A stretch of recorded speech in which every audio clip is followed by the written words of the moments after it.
2 days before the anniversary of September 11th, Congress approved a bill to allow families of the 9/11 victims to sue Saudi Arabia in American courts. The bill has been sent to President Obama, who is expected to veto it. Now, 15 of the 19 hijackers were Saudi, and while the 9/11 Commission found absolutely no evidence that the government played a role, some families want to make their case in court. So joining us this morning, ABC senior legal correspondent Sunny Hostin, who's here in studio, and in Washington, D.C., our political correspondent Devin Dwyer. I want to thank you both for joining us. And Devin, I want to start with you. So President Obama is against this because he believes that it will put Americans overseas in harm's way. Can you tell us a little bit more about that, and why is he expected to veto it?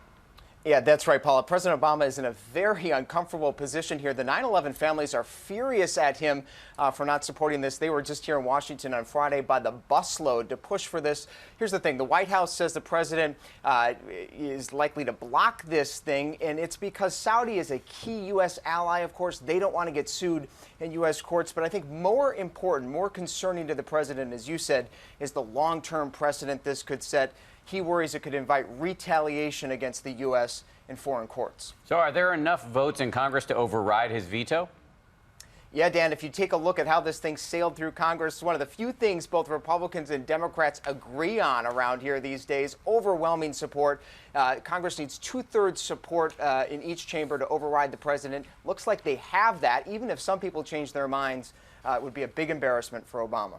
All right, Sunny, I want to bring you into the families have been asking for this for over a decade. What hope is there for the families that this will ever get to a courtroom? Listen, I think if the bill passes, certainly it can get to a courtroom. But the bottom line is, how do they prove the country's involvement? How do they prove Saudi Arabia was involved in either terrorism or financing terrorism? I think that's going to be very difficult. So even if the legal standard isn't beyond a reasonable doubt, let's say it's by a preponderance of the evidence, which is just a mere tipping of the scale, that is still going to be very difficult. What do you do about the money trail? Yeah.